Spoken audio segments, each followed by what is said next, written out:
Super gene अनुकूलन द्रव। अध्याय 5 प्रेत। अनुवादक एक्सोस्टेल्स, संपादक एक्सोस्टेल्स। फैंटम बहुत निराश था। वह एक आत्मा और एक असफल हत्यारे के अलावा और कुछ नहीं था। वह एक छोटे से मूरस्टोन में रहता था। वह वास्तव में मुआवजे के रूप में जियाफी को क्या दे सकता था? जैसे ही समुद्री हवा उसके चेहरे पर चली, जियाफी ने अपने कपड़े उतार दिए और समुद्र में कूद गया और लहरों का सामना किया। ये फैंटम की काल्पनिक दुनिया हो सकती है, लेकिन इस समुद्र का एहसास वास्तविक समुद्र से अलग नहीं था। समुद्र में एक चक्कर लगाने के बाद जियाफी समुद्र तट पर लौट आया और अपने नंगे शरीर के साथ लेट गया। यह अज्ञात था कि कब से जियाफी की बाईं भीतरी जांघ पर एक पैटर्न बना हुआ था। पैटर्न बहुत छोटा था और स्पष्ट नहीं था। ये बिल्कुल उस फूल की तरह था जो खिलने वाला था। फैंटम ने अपनी नज़र जियाफी की जांघ पर टिका दी। आप क्या कर रहे हो? जियाफी को एक पल के लिए घृणा महसूस हुई और उसने फैंटम की ओर ऐसे देखा जैसे वह किसी समलैंगिक व्यक्ति को देख रहा हो। इसने जियाफी को बहुत असहज कर दिया। समझ आ गया, मैं तुम्हें चांद की छाया सिखा सकता हूँ। आपके पास प्रकाश की गति को पार करने की प्रतिभा है। यदि आप सफलतापूर्वक चंद्रमा की छाया की खेती करते हैं तो आपकी संभावनाएं असीमित होंगी। फैंटम ने उत्साहित होकर कहा। चंद्रमा की छाया, वह क्या है? जियाफी भ्रमित थी। चंद्रमा की छाया मेरे गुरु के वंश की संपूर्ण मार्शल आर्ट है। यह एक रूढ़िवादी विशिष्ट हत्या तकनीक है। बहुत से लोग सीखना चाहते हैं लेकिन उन्हें उचित गुरु नहीं मिल पाता है। ओह, तो यह एक हत्या की तकनीक है। क्या इसे सीखने के बाद मैं भी तुम्हारी तरह एक असफल हत्यारा बन जाऊंगा? ये वास्तव में मुझे आकर्षित नहीं करता। बेहतर होगा कि आप किसी और चीज के बारे में सोचें, जियाफी बताते हुए हंस पड़ी। फैंटम ने अधीरता से कहा, क्या असफल हत्यारा? मैं शिष्यों में सबसे खराब हूँ और मैं अभी भी एक ही हमले से किसी अंतर्ग्रही न्यायाधीश को मार सकता हूँ। ये तकनीक इतनी खराब कैसे हो सकती है? जियाफी ने हंसते हुए पूछा, तुमने पहले कहा था कि तुमने किसे मारा है? फैंटम ने अपना सिर खुजलाया। गलती से उसका मुंह पहले ही फिसल गया। इसे ऐसे समझो जैसे मैंने कुछ नहीं कहा। ऐसी कुछ बातें हैं जो मैं आपको नहीं बता सकता। आपको ये समझने की आवश्यकता है कि आपने जीन अनुकूलन द्रव के साथ सातवें मस्तिष्क क्षेत्र को अनलॉक कर दिया है और शरीर की संरचना को अनुकूलित किया है, लेकिन इस जीन अनुकूलन द्रव का एक दुष्प्रभाव है जिसकी आप कल्पना नहीं कर सकते। अभी आपके पास पहले से ही सबसे बड़ी क्षमता है, लेकिन साथ ही आपकी खेती किसी भी तकनीक से कोई प्रगति नहीं करेगी। जब तक तुम्हें मेरी सहायता नहीं मिलेगी, तुम जीवन भर दयनीय प्राइमरी स्टारलाइट रैंक पर बने रहोगे। जियाफी ने पलकें झपकाने से पहले ही सुनकर हतप्रभ रह गया और पूछा, तुम्हारा क्या मतलब है? मेरी खेती में कोई प्रगति क्यों नहीं होगी? यदि मेरी साधना आगे नहीं बढ़ सकती तो मुझे चंद्रमा की छाया सिखाने की क्या आवश्यकता है? साथ ही सबसे बड़ी क्षमता होने का क्या मतलब है? जब फैंटम ने देखा कि जियाफी की जिज्ञासा बढ़ गई है, तो उसे गर्व महसूस हुआ। तो ये बात है, आपने असामान्य रूप से हिंसक जीन अनुकूलन तरल पदार्थ का सेवन किया है और इसने आपके सातवें मस्तिष्क क्षेत्र को पूरी तरह से अनलॉक कर दिया है। अभी आप पहले से ही 100% सक्रिय अवस्था में हैं। तुम्हारी बाईं जांघ पर काला खसखस का फूल सबसे अच्छा सबूत है। जिन व्यक्तियों के पास डार्क पॉपी टोटेम होता है उनमें असीमित क्षमताएं होती हैं। यदि आपके पास पर्याप्त अवसर हैं, तो आप अकल्पनीय स्तर तक पहुंच सकते हैं। अधिकांश मनुष्य जिन्होंने अपने सातवें मस्तिष्क क्षेत्र को अनलॉक किया है, उनके पास असीमित क्षमता नहीं होगी क्योंकि उन्होंने इसे 100% तक अनलॉक नहीं किया है। हो सकता है कि आपने सातवें मस्तिष्क क्षेत्र को पूरी तरह से खोल दिया हो, लेकिन अत्यधिक हिंसक ऊर्जा ने आपके शरीर के भीतर प्रगति प्रणाली को भी पूरी तरह से सील कर दिया है। भविष्य में आप अपनी रैंक बढ़ाने के लिए खेती पर निर्भर नहीं रह पाएंगे। आप अपनी खेती को बढ़ाने के लिए केवल भारी मात्रा में दवा का उपयोग कर सकते हैं। जियाफी ने सिर हिलाया। अब मैं समझा। आपका मतलब है कि अगर मुझे अपनी रैंक बढ़ानी है तो मुझे आपके द्वारा बताई गई दवा का सेवन करना होगा। यदि नहीं, तो मैं जीवन भर इसी पद पर बना रहूंगा। फैंटम ने धीरे से आकाश की ओर इशारा किया। अनगिनत दुर्लभ और अजीब पौधों, जानवरों और बोतलबंद औषधीय तरल पदार्थ के साथ आकाश का पर्दा अचानक प्रकट हुआ। देखो, ये वो दवाएं हैं जो तुम्हारी रैंक बढ़ाने में मदद कर सकती हैं। मैं स्वीकार करता हूं कि मैं एक सफल हत्यारा नहीं हूं, लेकिन मेरे शिष्यों में औषध विज्ञान के मामले में मेरे गुरु के अलावा मुझसे बेहतर कोई नहीं है। मेरी श्रेष्ठता हत्या नहीं बल्कि ज्ञान है। फैंटम को बहुत गर्व था जैसा उसने कहा। जियाफी दिल खोलकर हंसी। भाई, आपने कहा था कि आपकी कविता आपके शिष्यों में सर्वश्रेष्ठ है, लेकिन आपके मानक वास्तव में घटिया हैं। फैंटम का रंग काला पड़ गया। आपकी कविता सचमुच मुझसे कहीं बेहतर है, इसलिए मैं आपकी मदद करने को तैयार हूँ। मैं मुआवजे के रूप में फार्माकोलॉजी और विशिष्ट तकनीक शैडो ऑफ मून में अपने ज्ञान का उपयोग कर रहा हूँ। ये शर्त काफी होनी चाहिए, है ना? मैं सहमत हूँ, जियाफी ने सीधा उत्तर दिया। तथाकथित कविताएं वे चीजें थीं जो पूर्ववर्तियों द्वारा पीछे छोड़ दी गई थीं। फैंटम से एक विशिष्ट तकनीक का आदान प्रदान करने के लिए उनका उपयोग करना केवल एक बिना लागत वाला व्यापार था। यदि जियाफी सहमत नहीं होता तो वह मानसिक विक्षिप्त व्यक्ति होता। अर्थ फेडरेशन के ए श्रेणी नागरिक प्रबंधन कार्यालय की सबसे ऊपरी मंजिल पर एक कंप्यूटर था। ये कंप्यूटर कोई साधारण कंप्यूटर नहीं था, यह एक आई कंप्यूटर था जो इंटरप्लेनेटरी इंटरनेट से जुड़ सकता था। इस कंप्यूटर का उपयोग करके कोई भी यूनिवर्सल पैन ह्यूमन एलायंस के नेटवर्क में प्रवेश करने और गठबंधन के भीतर अन्य ग्रहों से जुड़ने में सक्षम होगा। पृथ्वी पर ऐसे केवल 10 कंप्यूटर थे और वे सभी यूनिवर्सल पैन ह्यूमन एलायंस के उपहार थे। पूरे एशिया महाद्वीप में बीजिंग उपबयूरो के अलावा टोक्यो उपबयूरो में एक और था। कंप्यूटर का उपयोग करने के लिए एक सहज आवेदन प्रक्रिया के बाद स्टाफ सदस्यों में से एक जियाफी को उस कमरे में ले गया जहां कंप्यूटर स्थापित किया गया था। कंप्यूटर को एक सीलबंद कमरे में अकेले रखा गया था। मोटे धातु के दरवाजों ने इस कमरे को कसकर बंद कर दिया था और कमरे में एक भी खिड़की नहीं थी। सर, अब आप इसका उपयोग कर सकते हैं। ये कंप्यूटर घंटे के हिसाब से शुल्क लेता है। शुल्क 10,000 संघीय डॉलर प्रति घंटा है। मुझे आश्चर्य है कि आपको इसे कितने समय तक उपयोग करने की आवश्यकता होगी। पूछताछ करते समय स्टाफ सदस्य मुस्कुराया। जियाफी को दिल का दर्द महसूस हुआ।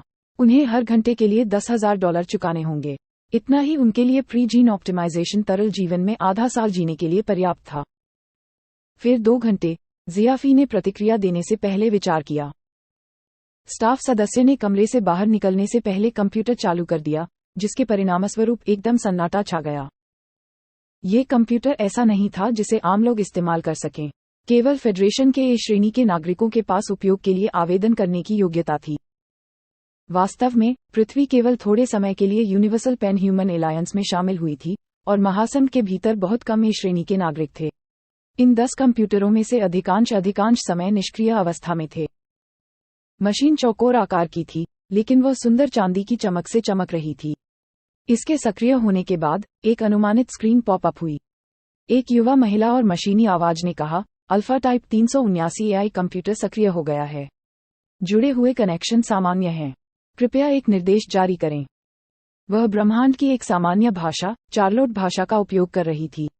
पृथ्वी अभी भी सार्वभौमिक सभ्यता के प्रारंभिक चरण में थी और केवल कुछ ही व्यक्ति अलौकिक भाषाओं से परिचित थे। आई कंप्यूटर की कम उपयोग दर का यह भी मुख्य कारण था।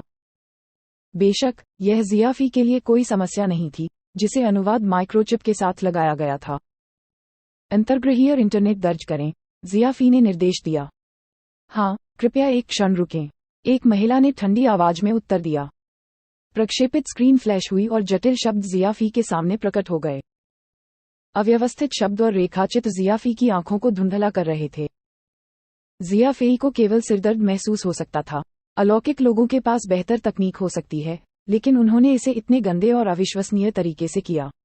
कमजोर दृष्टि वाले लोग मूलतः कुछ भी देखने में सक्षम नहीं होंगे। आपको बस धीरे धीरे इसकी आदत डालनी होगी। एक बार आपके पास पैसा हो जाए तो आप वर्चुअल रियलिटी हेलमेट खरीद सकते हैं। तब तक आपको ऐसा महसूस होगा जैसे आप वास्तव में अंदर हैं। अभी आप केवल इस सरल डिस्प्ले सिस्टम से ही काम चला सकते हैं, फैंटम ने कहा। आभासी वास्तविकता हेलमेट, ये बहुत दिलचस्प लगता है। इनकी लागत कितनी है? जियाफी ने पूछा। प्रेत हंसा। ये वास्तव में महंगा नहीं है। अगर आपके पास पैसा है तो आप आई कंप्यूटर को अपग्रेड भी कर सकते हैं। यह मशीन केवल एक बुनियादी मॉडल है और यह आपको केवल निकटतम स्टार क्षेत्र के नेटवर्क पर जाने की अनुमति दे सकती है। ब्रह्मांड में अनगिनत तारा क्षेत्र हैं, और यदि आप सभी कार्यों के साथ एक व्यापक एआई कंप्यूटर रखते हुए सब कुछ ब्राउज करना चाहते हैं, तो आपको भारी मात्रा में धन की आवश्यकता होगी। सब कुछ पैसे के बारे में है। जियाफी ने अपना सिर हिलाया और पूछा, फैंटम, क्या हम वास्तव में आपके तरीके से पैसा कमा सकते हैं? ये शुल्क सस्ता नहीं है, और मेरे दयनीय बैंक शेष के साथ हम केवल कुछ और यात्राएं ही कर सकते हैं। फैंटम ने जोर से सिर हिलाया। बिल्कुल कोई समस्या नहीं है। आपकी कविताएं निश्चित रूप से उन कविता प्रेमियों को पागल कर देंगी। सच कहूं तो मैं दर्जनों वर्षों से कविता की दुनिया में हूं, और मैंने ऐसी मनहूस कविता कभी नहीं सुनी। सुपर जीन अनुकूलन द्रव। अध्याय 6। अध्याय 6, पहली बार खेती करना। अनुवादक, एक्सोस्टेल्स संपादक, एक्सोस्टेल्स। ब्रह्मांड में कविता प्रेमी बहुतायत में थे, और कविता मंच स्वाभाविक रूप से इन लोगों के लिए एकत्रित होने का स्थान था। पृथ्वी तारा क्षेत्र में स्थित थी, जिसे एंडारो स्टार क्षेत्र कहा जाता था, और जियाफी ने जिस ब्लूसी स्टार का दौरा किया था वह भी इसी तारा क्षेत्र के भीतर था। कविता मंच को ब्राउज करने के बाद जियाफी की आंखें पहले से ही घूम रही थीं। इन अलौकिक लोगों की कविताएं फैंटम की कविता के समान ही थीं। वे हास्य कविताएं बनने के योग्य भी नहीं थे, और वास्तव में बहुत सारे लोग कविताओं के प्रति आसक्त थे। यह अज्ञात था कि ये अलौकिक ग्रह हजारों वर्षों तक चली अपनी सभ्यताओं के दौरान क्या शोध कर रहे थे, लेकिन यह निश्चित था कि वे कविता में बहुत पीछे थे। फैंटम के निर्देशों का पालन करते हुए जियाफी ने पहले एंडारो इंटरप्लेनेटरी बैंक में एक खाता पंजीकृत किया। इंटरप्लेनेटरी बैंक खाते के लिए पंजीकरण निःशुल्क था, लेकिन पंजीकरणकर्ता को एक योग्यता उपयोगकर्ता होना चाहिए और कम से कम स्टारलाइट रैंक पर होना चाहिए। जियाफी का passport number Universal Pan Human Alliance के डेटाबेस में पहले ही दर्ज किया जा चुका था। इसने उन्हें एक ऐसा दर्जा प्राप्त करने की अनुमति दी जिसे संपूर्ण पैन ह्यूमन एलायंस द्वारा मान्यता प्राप्त थी। इसलिए जियाफी बहुत आसानी से और बिना किसी प्रयास के एक अंतर्गृहीय खाता प्राप्त करने में सक्षम थी। खाता प्राप्त करने के बाद अगला कदम एक कविता पोस्ट करना और उसे किसी ऐसे व्यक्ति को बेचना था जिसे वह पसंद आए हो। एंडारो पोएट्री हॉबिस्ट वेबसाइट में एक स्वचालित लेनदेन प्रणाली थी। लेखक को केवल वेबसाइट पर अपनी कविता पोस्ट करने की आवश्यकता थी, और यदि कविता पसंद करने वाले शौकीन लोग थे, तो वे इसे खरीदने के लिए स्टार सिक्कों का उपयोग कर सकते थे। लेन देन का ये तरीका कुछ उन पाठक वेबसाइटों जैसा था जो पृथ्वी पर चलन में थीं। लेखक कविता का पहला भाग अपलोड करेंगे और दूसरा भाग सशुल्क उत्पाद के रूप में बेचा जाएगा। कविता का केवल आधा हिस्सा देखना एक दर्दनाक बात थी, और अगर पाठकों को लगता है कि उन्हें यह वास्तव में पसंद आया है, तो उनमें से अधिकांश पूरी कविता को अपने संग्रह के हिस्से के रूप में रखने के लिए कविता के दूसरे आधे हिस्से को खरीदने में संकोच नहीं करेंगे। पैन ह्यूमन अलायंस के बौद्धिक संपदा संरक्षण कानून के अनुसार, यदि मूल लेखक की मृत्यु हो जाती है, तो काम अब कानून द्वारा संरक्षित नहीं किया जाएगा। इस प्रकार जियाफी के लिए पूर्ववर्ती की कविता को बेचना पूरी तरह से कानूनी था। अर्थ फेडरेशन का सभ्यता स्तर बहुत कम था, और वे शायद ही कभी किसी चीज का व्यापार करने में सक्षम थे। वे बहुमूल्य धातु और रासायनिक उत्पाद अलौकिक लोगों की नज़र में कूड़े से भी अधिक मूल्य के नहीं थे। यदि वे महासंघ के मौजूदा संसाधनों के साथ कोई व्यापार करना चाहते थे, तो ये बस एक कल्पना के समान था। संघीय सरकार भी इस मामले में असहाय थी। किसी भी स्टार सिक्के के बिना वे अन्य सभ्यताओं के साथ व्यापार करने में सक्षम नहीं होंगे। यदि वे उच्च श्रेणी की प्रौद्योगिकी पेश करना चाहते हैं, तो उन्हें पैन ह्यूमन एलायंस की वार्षिक सब्सिडी पर निर्भर रहना होगा। यह अफसोस की बात थी कि दयनीय सब्सिडी बिल्कुल अपर्याप्त थी और उपयोग के लिए पर्याप्त नहीं थी। जियाफी ने एक शॉर्टकट का इस्तेमाल किया और पृथ्वी की संस्कृति को बेच दिया। यह एक ऐसा कदम था जिसके बारे में संघीय सरकार ने भी नहीं सोचा था। जियाफी ने लगातार 13 कविताएं अपलोड की। प्रत्येक कविता का पहला भाग निःशुल्क था और दूसरा भाग भुगतान योग्य था। प्रत्येक कविता के लिए कीमत एक सितारा सिक्के पर निर्धारित की गई थी। फैंटम ने आह भरते हुए कहा, एक एकल सितारा सिक्का बहुत कम है। आप कम से कम कुछ 100 सितारा सिक्कों के लिए ऐसी अद्भुत कविताएं कैसे नहीं बेच सकते? जियाफी ने फैंटम के बारे में चिंता नहीं की क्योंकि यह कीमत निश्चित रूप से कम नहीं थी। अर्थ फेडरेशन, जिसके पास विदेशी मुद्रा भंडार की कमी थी, के पास बहुत सारे लोग थे जो प्रत्येक स्टार सिक्के को 10,000 संघीय डॉलर में खरीदने के इच्छुक थे। आखिरकार पूरे महासंघ के पास स्टार सिक्कों का कोई बड़ा भंडार नहीं था, जो दुर्लभता के कारण मूल्य में बहुत बड़ा था। 1 घंटे और 59 मिनट तक कंप्यूटर का उपयोग करने के बाद जियाफी ने समय पर कंप्यूटर बंद कर दिया और फीस का भुगतान करने के लिए अपने क्रेडिट कार्ड का उपयोग करने से पहले कमरे से बाहर चला गया। यह शायद पृथ्वी का सबसे महंगा इंटरनेट कैफे है। जियाफी ने इसके बारे में सोचते ही चुटकी महसूस की। अगली सुबह जियाफी ने अपना यात्रा बैग उठाया और बीजिंग की पश्चिमी पहाड़ियों पर पहुंचे। फैंटम की मांग के अनुसार चंद्रमा की छाया की खेती शांत प्रकृति में की जानी थी, इसलिए जियाफी ने इस एकांत जगह को चुना। दोनों पहाड़ों के बीच में एक घाटी थी और वह इंसानों से वीरान थी, लेकिन चहचहाहट और फूलों की खुशबू से भरी हुई थी। घाटी में पानी की एक धारा बहती थी।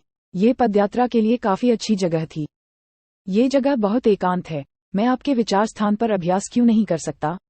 आपके द्वारा बनाया गया स्थानिक क्षेत्र इस स्थान से बिल्कुल भी कमतर नहीं है, जियाफी ने पूछा। फैंटम ने बार बार अपना सिर हिलाया। आखिरकार यह एक भ्रामक स्थान है। इस स्थान की तुलना में प्रभाव कम प्रभावशाली होंगे। आपने अभी अभी खेती शुरू की है और यह आपकी नींव बनाने का एक महत्वपूर्ण क्षण है। वास्तविक दुनिया में जगह चुनना अधिक उपयुक्त है, फैंटम ने समझाया। जियाफी ने कुछ नहीं कहा। सामाजिक वर्ग के निचले स्तर पर एक विशिष्ट व्यक्ति के रूप में उन्होंने बहस नहीं की और अपना बैग नीचे रख दिया। जियाफी को तब एक छोटी सी धारा के किनारे एक बड़ा चूना पत्थर मिला और वह पालथी मारकर बैठ गई। अपने पैरों को क्रॉस न करें, प्राकृतिक स्थिति में बैठें।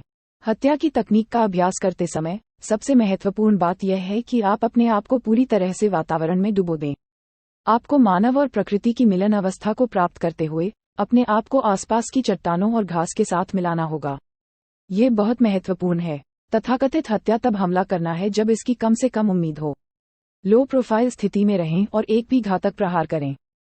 जियाफी फिर चूना पत्थर पर लेट गई। अब वसंत का समय था और घाटी काफी ठंडी थी। उसके शरीर के नीचे जियाफी की त्वचा के माध्यम से एक बर्फीली ठंडी हवा प्रवेश कर गई। ठंड से मत डरो, ये तो महज एक एहसास है। तुम्हें यह भूलना होगा कि तुम कौन हो और सब कुछ भूल जाना है। जो मंत्र मैंने तुम्हें बताया है उसका पालन करो और अपनी श्वास को नियंत्रित करो। एक बार जब आप अनाता की स्थिति तक पहुंच जाएंगे तो ठंड और गर्मी के बीच कोई अंतर नहीं रहेगा, फैंटम ने निर्देश दिया। टीएल नोट: अनता की अवस्था स्वयं के अस्तित्व को भूल जाने की अवस्था है। जियाफी ने फैंटम के निर्देशों का पालन किया और अपनी सांस को नियंत्रित किया। उनके शरीर में आभा का एक अवर्णनीय प्रवाह था जो धीरे धीरे उनके शिरोबिंदु के साथ प्रसारित होता था। आसपास की आवाजें धीरे धीरे साफ होने लगीं। हवा के कारण पत्तों की सरसराहट की आवाज, पानी का बहाव, चहचहाहट, यहाँ तक कि भोजन के लिए छटपटाती मछलियों की आवाज भी उसके कानों में प्रवेश कर गई। उसका शरीर पंख की तरह हल्का हो रहा था। ऐसा महसूस हो रहा था मानो हवा के साथ गिरते हुए पत्ते का कोई टुकड़ा बह रहा हो। वहां एक गर्मजोशी भरी भावना का उभार था जिसे जियाफी द्वारा नियंत्रित नहीं किया जा रहा था। ये फुर्तीली तितलियों के समूह जैसा था। जियाफी जितना अधिक उन्हें इकट्ठा करना चाहती थी उतना ही वे आसानी से चकमा देने में सक्षम होते थे। उन्हें नियंत्रित करने के बारे में मत सोचो, अभी वह समय नहीं आया है। अभी आपको उनका अनुसरण करने और आगे बढ़ने की आवश्यकता है। वे जहां भी जाते हैं आप उनका अनुसरण करते हैं। फैंटम जियाफी को समय पर संकेत देगा। जियाफी ने फैंटम के निर्देशानुसार ऐसा किया। ये बिल्कुल एक खेल की तरह था और जियाफी के भीतर अवर्णनीय ऊर्जा धीरे धीरे जियाफी से परिचित हो रही थी और उसने जियाफी के साथ जाने का प्रयास भी किया था, इसके विपरीत कि उसने पहले कैसे विरोध किया था। जैसे जैसे जियाफी ध्यान की अवस्था में डूबती जा रही थी, समय बीतता गया। उसके शरीर के भीतर की ऊर्जा और आसपास की छोटी छोटी अराजक आवाजों ने उसे सुखद आश्चर्यचकित कर दिया था। हर चट्टान और पत्ते को ऐसा लग रहा था मानो वे बोलना जानते हों। ये एक अद्भुत एहसास था। जियाफी को प्रकृति के साथ इतना घनिष्ठ अनुभव पहले कभी नहीं हुआ था। ठीक है, वापस आओ। जैसे ही उसने थोड़ी अनिच्छा के साथ अपनी आंखें खोलीं, जियाफी के दिमाग में फैंटम की आवाज गूंज उठी। आसमान में हल्की बूंदाबांदी हो रही थी और उसके कपड़े पूरी तरह भीग गए थे, फिर भी वह पूरी तरह से अनजान था। मुझे यह स्वीकार करना होगा कि आपने एक शुरुआत के लिए बहुत अच्छा प्रदर्शन किया है। यदि आपकी गति, शक्ति और जागरूकता आगे बढ़ सकती है तो आप एक भयानक हत्यारे बन जाएंगे, फैंटम ने संतुष्टि से कहा। जियाफी को केवल अपने पेट में अत्यधिक भूख महसूस हो रही थी। मैं कितने समय से खेती कर रहा हूं? पूरे 3 दिन। 3 दिन। जियाफी हैरान थी। पूरे 3 दिन उसकी चेतना में कुछ घंटों की तरह लग रहे थे और उसे बिल्कुल भी पता नहीं था। पैकअप करो, हम वापस आएंगे। आपके पास पर्यावरण के साथ घुलने मिलने की तकनीक का प्रारंभिक नियंत्रण पहले से ही है। अगले चरण के लिए आपको अधिक जटिल वातावरण में खेती करने की आवश्यकता होगी।